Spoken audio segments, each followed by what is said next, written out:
ایک افسوسناک خبر یہ کہ جمعہ رات کو ابھی ہمارے بہت ہی سینئر مبلغ کہیے اور المدینہ العلمیہ کے بنیادی رکن کہیے، مدنی چینل کے مبلغ کہیے، ان کو جو کہیں، اور میرے تحریری کام میں یہ میرے بہت اچھے معاون تھے، اللہ پاک ان پر رحمت کرے، یہ وفات پا گئے جمعہ رات کو۔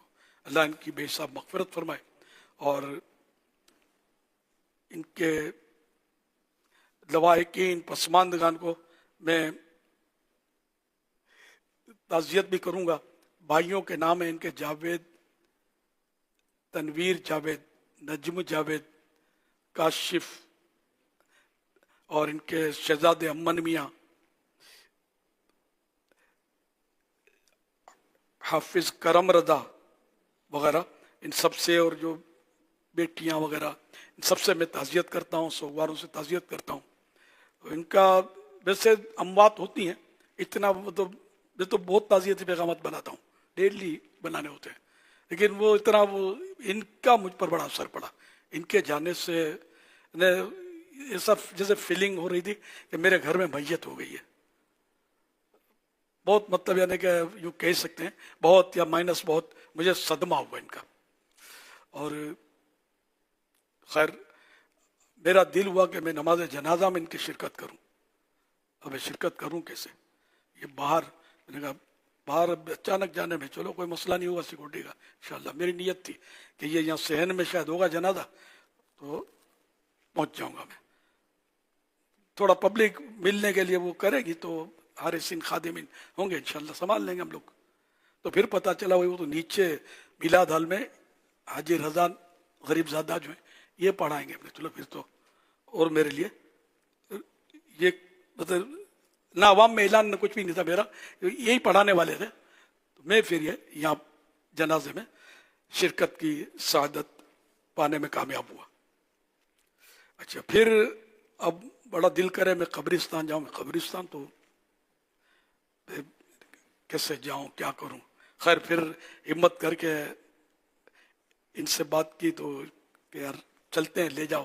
خیر تو ہم مل کر قبرستان بھی پہنچے۔ اب وہاں راستے ناموار، اور یہ بھی پتا چلا بھائی قبریں اتنی بنی ہوئی ہیں کہ قبروں پر پاؤں رکھے بغیر تدفین میں حصہ لے نہیں سکتے، ورنہ میرا ذہن تھا کہ میں تدفین میں حصہ لوں، لیکن اب بالکل شرعی مسئلہ آ گیا، اور اب اتنی وہ ناہموار جگہ میں چلنا میرے لیے آسان نہیں ہے، وہ مشکل ہے، جو سمجھتے ہیں سمجھتے ہیں، اور کروں کیا؟ تو خیر پھر میں باہر گاڑی میں بیٹھا رہا، اور یہ حاجی رضا جو ہیں یہ وہاں گئے اور تدفین میں حصہ لیا انہوں نے۔ تو ہم اس طرح مطلب پھر قبرستان سے واپس لوٹ آئے۔ تو مسئلہ اس کا یہ تھا کہ قبروں پر پاؤں رکھنا، مسلمان کی قبر پر پاؤں رکھنا حرام۔ اچھا اب قبر ایسی جگہ پر کھدی بھی تھی کہ قبروں پر پاؤں رکھے بغیر جانا ممکن نہیں تھا، تو اب ایسے موقع پر جو چند افراد ہوتے ہیں نا، 3 4 5 کہ جو مطلب انہیں اس میں اتاریں گے، 5 کی بھی شاید ضرورت نہیں پڑتی ہوگی، 3 4 کی ضرورت شاید پڑتی ہوگی اتارنے میں، تو یہ کہ وہ ضرورت کے افراد ہی شرعاً ان کو اجازت مل جائے گی کہ وہ یوں تو کر کے بھی پہنچ جائیں اور تدفین عمل میں لائی۔ اچھا اب مجھے کہا کہ بھئی ہم قبر اپنے یہاں بنا لیتے ہیں، 1.5 گھنٹے شاید 2 گھنٹے لگتے، اب رک بھی ایک تو رکنا مشکل اتنا وہاں پر، اور دوسرا یہ کہ خاندان والے اور دوسرے جو احباب ہیں، جو اسلامی بھائی بھی ماشاءاللہ سب تکلیف میں آ جائیں، دوبارہ قبر بنے 2 گھنٹے تک ایسی جگہ پر جہاں میں جا کے کھڑا، تو میری وجہ سے اتنی مخلوق کو تکلیف دی جائے، تو یہ خود میں بھی مطلب رکنے کے قابل نہیں تھا، میں کیسے رکوں گاڑی میں اتنا، میرے بھی عوارض، ایک تو یہ میرا مسئلہ، وہاں کچھ نہیں ہو سکتا تھا، تو خیر وہ میں نے منع ہی کیا کہ میں تو چلو آگے بھی ہو کر فارغ ہو کے کہیں سے آ بھی جاتا 1.5 2 گھنٹہ، مطلب ساری قوم تکلیف میں آ جاتی میری وجہ سے، تو یہ ہم نے پھر نہیں کیا، تو میں آ گیا۔ اچھا اب پھر وہ ایک کلپ چلا، اس کی وضاحت مجھے کرنی تھی، میں نے کلپ چلا تو اس میں میرا لکھا ہوا تھا کہ تدفین میں شرکت، یہ ہیڈنگ میں لکھا ہوا تھا، تدفین میں تو شرکت کی ہی نہیں میں نے، تو بہت دور کھڑا ہوا تھا، یہ کیسے لکھا ہوتا؟ پھر میں نے فوراً اس کی مفتی صاحب کو روانہ کیا، شرعی رہنمائی لی میں نے، میری سمجھ میں آ نہیں رہی ہے، تو انہوں نے بھی کہا کہ تم تو تھے ہی نہیں ظاہر وہاں، تدفین میں شرکت تو لوگوں کو ایک دھوکہ ہو جائے گا، غلط فہمی ہو جائے گی، اس کی وضاحت ہونی چاہیے۔ تو میں یہ جنہوں نے لکھا انہوں نے غلط لکھا، اب وہ ایسے آٹی دے کر گھما پھرا کر لکھتے ہیں کہ بچت بھی ہو جائے اور مقصد بھی پورا ہو جائے کہ لوگ سمجھے کہ اس نے شرکت کی تھی، سب تو وہاں موجود تھے نہیں نا۔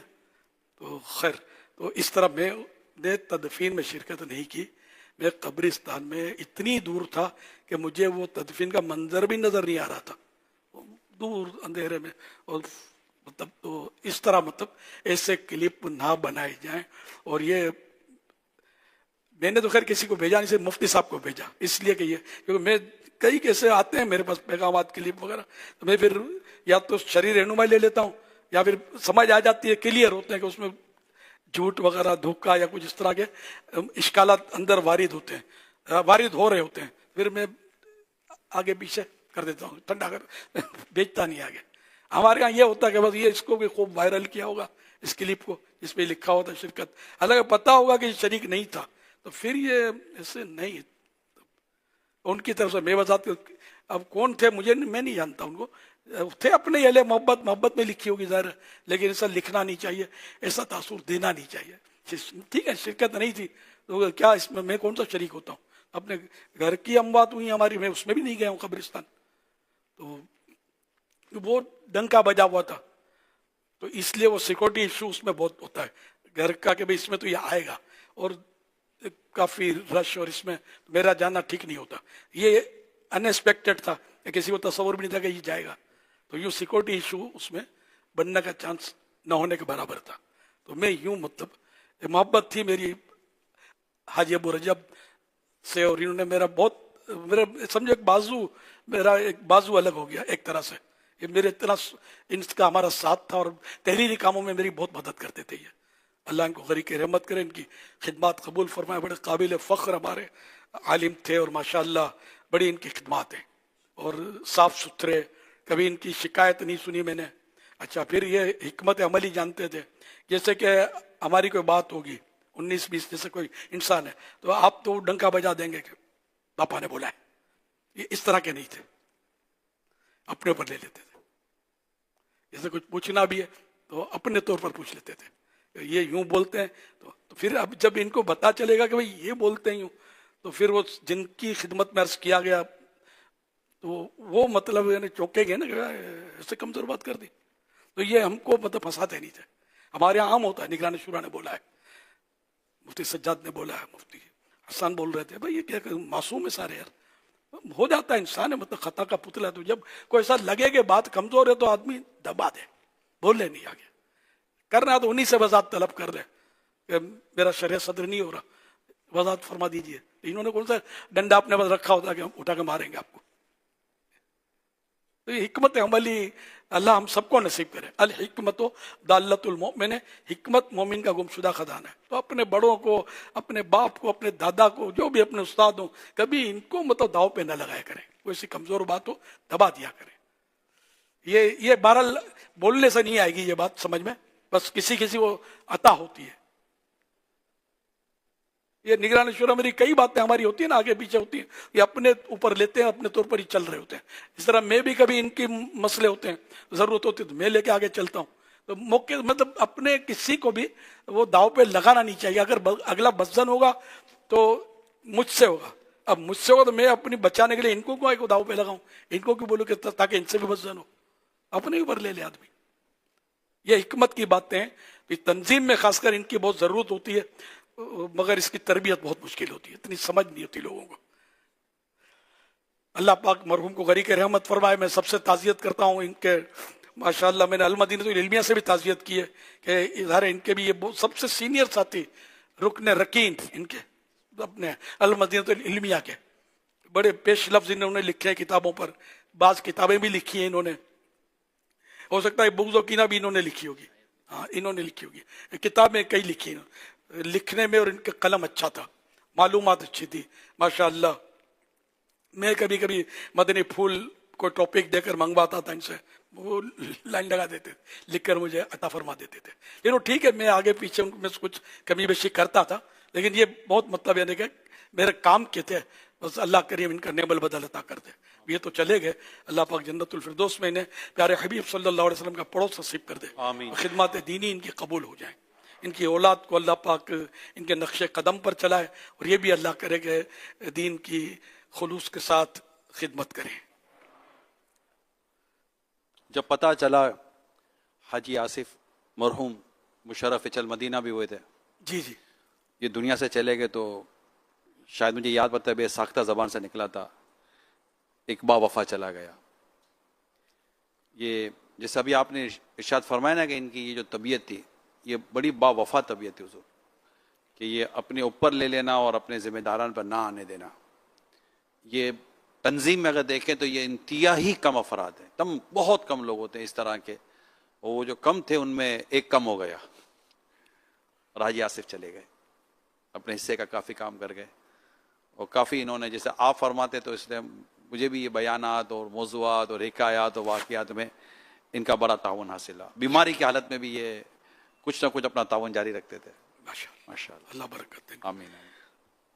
یعنی اسلامی بھائی تو عام طور پر جیسے کوئی بھی مدنی فوت ہوتا ہے نا, تو مجھے تھوڑا اس کا شوق تھوڑا سا محسوس ہوتا ہے کہ یار ہمارے باغ کا ایک پھول کٹ گیا, نکل گیا, لیکن یہ پورا گلدستہ چلا گیا یار. ارے میں جب سنا تو مجھے بس رنجیدہ ہو گیا میں, اور میرے خاندان والے آنے تھے میرے ساتھ کھانا کھانے کے لیے, کھانا لے کے آ بھی گئے بعض اس میں, اور میرا موڈ نہیں بن رہا تھا. پھر میں نے ان کو بتایا کہ ایسا واقعہ ہوا ہے, اور اب میرے حصے کا کھانا دے دو, مناسب سمجھوتا ہو رہا, مجھے مزہ نہیں آ رہا ہونے کا. تو یہ تو خیر چلے گئے, تشریف لے گئے, خوشی خوشی کیا مطلب یعنی کہ وہ بھی چلے گئے کہ آپ ٹھیک ہے. آپ اس طرح مطلب میں نے, ورنہ اموات تو سنتے رہتے ہیں یار, وہ اتنا شوق نہیں لگتا, لیکن کوئی کوئی جو ہے نا وہ اثر چھوڑ جاتا ہے. میں دعوت اسلامی والوں سے درخواست کرتا ہوں, ہمارے اسلامی بھائیوں سے, اسلامی بہنوں درخواست کرتا ہوں, ایسے رہنا چاہیے تنظیم کے اندر کہ جب ہم جائیں تو ہمیں اسی طرح یاد کیا جائے. ایسے رہا کرو کہ زمانہ مثال دے. مجھے مفتی دعوت اسلامی جب دنیا سے گئے اور آپ نے جنازہ پڑھایا تھا, آپ کے اس وقت کے جذبات آج مجھے یاد آ رہے ہیں, جب مفتی دعوت اسلامی کے لیے بیان فرما رہے تھے, ہائے فاروق. اس کے بعد ایک عرصے تک آپ یہ کہتے رہے ہائے فاروق, وہ چلے گئے, اور اب آصف بھائی بھی چلے گئے. تو یہ ہم ہر اسلامی بھائی کے لیے, حضور آپ نے جو مفتی دعوت اسلامی کے لیے جو کلمات کہتے نا, اور جب انہیں قبر میں بھی اتارتے وقت آپ وہاں تھے, اس وقت ہمارے حاجی امین رکن شورا, یہ رکن شورا نہیں تھے اس وقت, کراچی کے ذمہ داران میں ان کا شمار ہو رہا تھا. تو تدفین وغیرہ تو فارغ ہو کر چند ایک دن کے بعد پھر یہ آئے تھے, میرا صدر میں آفس تھا, یہ وہاں آفس پر آئے تھے. اور حضور یہ ان کا کام رونا نا, وہ جو آپ کے جذبات تھے اور آپ کے جو احساسات تھے, اس وقت آپ نے جو صحرائے مدینہ میں تدفین ہوئی تھی مفتی دعوت اسلامی علیہ رحمہ کی, اس وقت آپ نے دعوت اسلامی کے تعلق سے, وفا کے تعلق سے, قائم رہنے کے تعلق سے, دینی کام کرنے کے تعلق سے آپ نے بہت کچھ وہاں ارشاد فرمایا تھا. تو کئیوں نے سنا تھا. اب یہ آ کر بولے کہ میرے کو دعوت اسلامی کو کام کرنا ہے, مجھے آپ کو کام دو نا. شورا بنی ہوئی تھی مگر یہ رکنے شورا نہیں تھے. اس کے بعد جو یہ ان کی جو ماشاءاللہ مزید جو پرواز ہوئی, وہ بہت کم عرصہ لگا کہ یہ رکن شورا بن گئے. حاجی امین ہمارے ماشاءاللہ, حاجی امین ہے نا یار, اس کی کوالٹی ہے. یہ جو 1.5 گھنٹہ اور یہ قبر, یہی تو یہی مجھے کہہ رہے تھے, اور کس کو پڑھی تھی. یہ شاید ان کا حسن زن تھا. جی الیاس اتارے گا تو یہ سیدھا جنت میں اتر جائے گا. جی. اور میں جانتا ہوں اس کو, شاید اس لیے یہ مجھے, اب میں کیا مطلب میرے اتارنے سے کیا ہوتا ہے, میری سعادت میں ثواب کے لیے مطلب. لیکن بہرحال یہ انہوں نے کوشش کی مجھ پر انفرادی کہ یوں کر لیتے ہیں, قبر کھدوا لیتے ہیں, حالانکہ ہزاروں روپے خرچ ہوتا ہے اس میں, اور مگر لوگوں کی بڑی پریشانی ہوتی ہے اس میں. بات بھی کر لی تھی انہوں نے, اور جگہ بھی اچھا کر لی تھی نا پہلے, بات بھی کر لی تھی. ہاں وہ تیار ہیں. اب وہ تو تیار ہو جائے, 10 قبریں کھود دیں گے, ان کو کیا پیسے چاہیے. لیکن ٹائم بڑا, میں بہرحال مجھے اپنی محرومی پر افسوس ہے. میں گیا اسی کام کے لیے تھا, لیکن افسوس کہ ان کی محروم کی خواہش بھی تھی. اپنے درجے میں کہتے تھے کہ الیاسی جنازہ پڑھا, الیاسی قبر میں اتارے, سب اس طرح کی باتیں یہ کہتے تھے. لیکن اب ظاہر ہے کہ جو مجھ سے ہوا میں نے کیا. حضور استاد, ابھی ان کا ابھی تک ذکر جو نا ایز اے استاد نہیں ہوا. یہ استاد بھی اتنے خوبصورت ہیں. جب یہ تدریس کا جب تھا اور طلباء کرام کو جو یہ ذہن دیتے تھے, اور ان کے ذہن دینے کا دینی کام, عمل, تنظیم اور دیگر حوالے سے جو ان کا ذہن دینے کا جو انداز تھا نا, وہ بھی اپنی مثال آپ تھا. جو طلباء کرام ان سے فوائد حاصل کیا کرتے تھے. الحمدللہ استاد بھی بہت اچھے تھے, جو ہمارے پاس معلومات ہے اس کے حساب سے عرض کر رہا ہوں. اللہ اکبر. جل جلالہ. کینیڈا میں ابھی ہمارے ذمہ داران کا امریکہ سے بھی کچھ آئے ہوئے ہیں اسلامی بھائی. یہ مدنی مشورہ ان کا جاری ہے.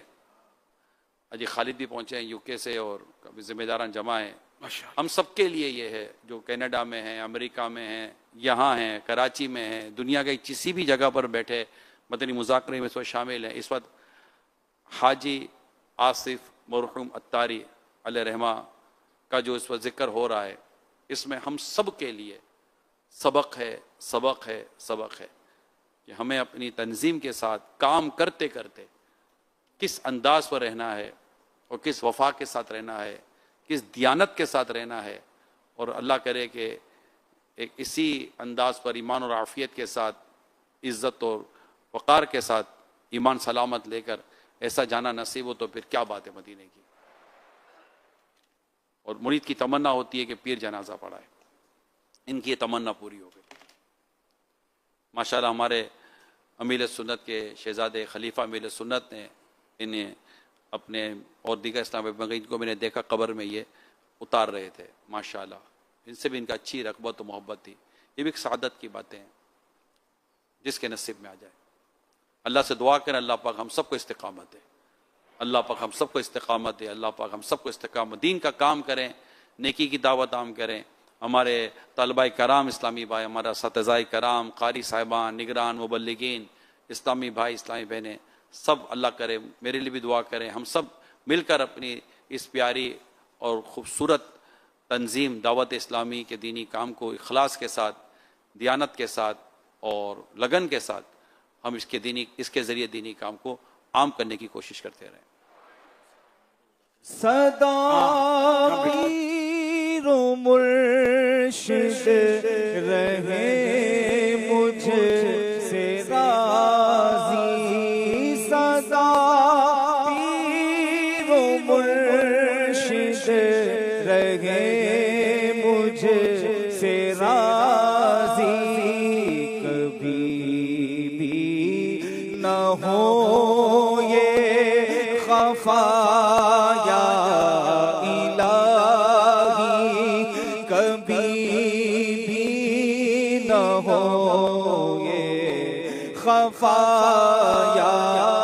الہی, اور بنا دے مجھے در کا, بنا دے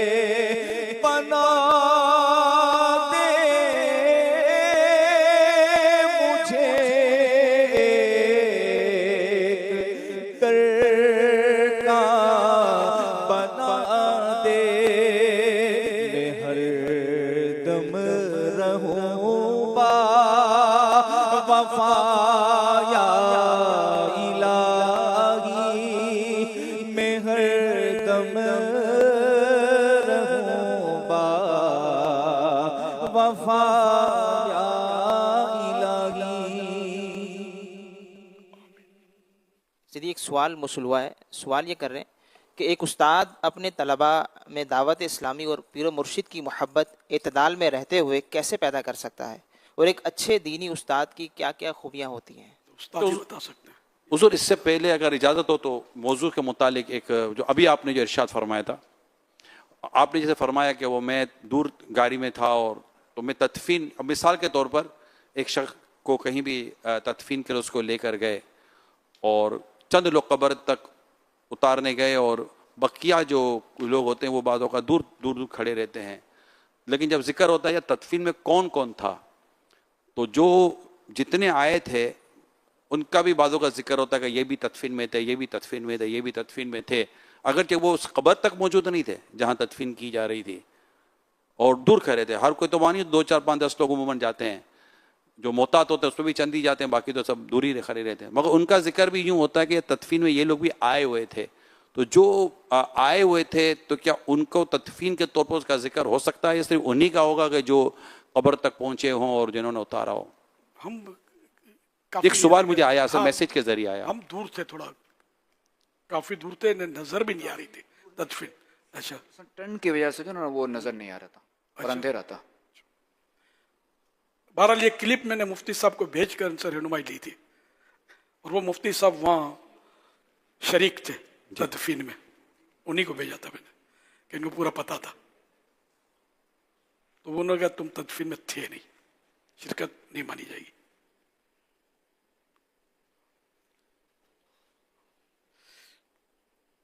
وہاں سے رستہ بھی 1 منٹ پیدل کا تھا، 1 2 منٹ جہاں پہ آپ تھے. یہ سوال کیا تھا؟ سوال یہ موصول ہوا ہے کہ ایک استاد اپنے طلباء میں دعوت اسلامی اور پیر و مرشد کی محبت اعتدال میں رہتے ہوئے کیسے پیدا کر سکتا ہے، اور ایک اچھے دینی استاد کی کیا کیا خوبیاں ہوتی ہیں؟ یہ استاد ہیں. یہ ابھی جو مولانا آصف طاری مدنی بھائی کی بات چیت ہو رہی تھی، تو یہ ہم سے سینئر تھے، جس وقت ہم لوگ پڑھتے تھے تو یہ سابیہ میں 7ویں سال میں پڑھتے تھے، ہم لوگ اس وقت 3رے سال کے اندر تھے. پھر ہماری پڑھائی کے دوران ہی یہ پڑھانا بھی شروع ہو گئے تھے. تو ان کو ہم نے اس حوالے سے بہت دیکھا تھا، مدنی چینل سے پہلے، اور جس طرح وہ چل مدینہ کے جو مطالبات وغیرہ ہوتے تھے تو طلباء کے اندر اس کا درجے کے اندر رغبت پیدا کرنا، یہ ساری چیزیں. پھر اس کے بعد جو دعوت اسلامی کی بات ہے اور طلباء میں اس چیز کو اجاگر کرنا ہے، تو اب تو بڑا سہل اور آسان طریقہ کار ہے کہ مدنی مذاکروں کی ترغیب ان کو دلائی جائے، کہ مدنی مذاکرے میں شرکت کریں گے تو اللہ نے چاہا تو انشاءاللہ تبارک و تعالی دعوت اسلامی تو اترے گی، اور انشاءاللہ اللہ نے چاہا تو جو محبت ہے وہ بھی دل کے اندر پیدا ہوگی. تو استاد پہلے خود بھی اس پر عمل کریں، خود اپنا ذہن بنائیں کہ جو اسلاف کا طریقہ کار ہے، بزرگان دین کا طریقہ کار ہے، اور اب بھی جو اہل علم ہیں اور باقاعدہ جو تصوف کا ذوق رکھتے ہیں علمی، ان کا یہ معمول ہے اب بھی کہ وہ اپنے جو پیر و مرشد ہیں، اپنے شیخ ہیں، ان کی محافل ہوتی ہیں تو اس کو نہیں چھوڑتے. ہمارا الحمدللہ یہ سلسلہ ہے تبلیغ دین کامل سنت کے ذریعے ہمیں حاصل ہوتا ہے، تو اس میں ہم شرکت کریں گے تو یہ دل کی صفائی کا ایک ذریعہ بنتا ہے، اور بندے کا جو عمل ہے اس کے اندر جو ہے وہ ترقی آتی ہے. کئی اسلاف کے واقعات اور باتیں یہ کتب کے اندر مذکور ہیں. بعض ان میں وہ تھے کہ جو 2 2 3 3 درس دن کے اندر دیتے تھے، حدیث باقاعدہ پڑھاتے تھے، محدثین میں سے تھے، اور ان کے حالات میں نے پڑھے ہیں کہ وہ دن میں بعض اوقات 2 2 عمرے کرتے تھے. لیکن وہ خود فرماتے تھے کہ ہم یہ عمل کرنے کے بعد اس وقت تک عمل شمار نہیں کرتے تھے جب تک اپنے شیخ کو نہ دیکھ لیں. تو ان کی زیارت کرنا، ان کی صحبت میں آنا. اعلیٰ حضرت امام اہل سنت رحمۃ اللہ تعالیٰ علیہ کے شیخ و شیخ ہیں علامہ عابد سندھی مدنی رحمۃ اللہ تعالیٰ علیہ. یہ اعلیٰ حضرت کے استادوں کے استاد ہیں، بہت بڑے محدث گزرے ہیں، حافظ گزرے ہیں، عالم گزرے. تو انہوں نے بعض حدیث کی شروحات کے اندر یہ لکھا کہ میں نے جو اس حدیث کی یہ شرح کئی مقامات پر دیکھی تو مجھے اس بارے میں کہیں سے کچھ نہیں ملا، لیکن جو حاصل ہوا اس حدیث کے بارے میں مفہوم، وہ اپنے شیخ کی، اپنے مرشد کی صحبت میں بیٹھ کے اس کا مفہوم مجھے حاصل ہوا. تو کئی چیزیں ایسی ہوتی ہیں کہ جو کتابوں کے ذریعے حاصل نہیں ہوتی، جو پڑھ کر حاصل نہیں ہوتی، وہ ہمیشہ صحبت کے ذریعے حاصل ہوتی ہیں، وہ پیر و مرشد کی بارگاہ میں حاضر ہو کے حاصل ہوتی ہیں. تو استاد کو چاہیے کہ وہ خود بھی اپنے شیخ کی بارگاہ میں حاضر ہو، مرشد کریم کی بارگاہ میں حاضر ہو. ہمارے لیے آسان ہے مدنی مذاکروں کے ذریعے یہ چیزیں حاصل کرنا، اور اپنے طلباء کو بھی انشاءاللہ اس کی ترغیب دلائیں گے تو دعوت اسلامی کا بھی انشاءاللہ اعتدال میں جو ہمارا طریقہ کار ہے وہ بھی اترے گا، اور انشاءاللہ تبارک و تعالی استاد امیر جو پیر و مرشد ہیں ان کی محبت بھی دل کے اندر پیدا ہوگی.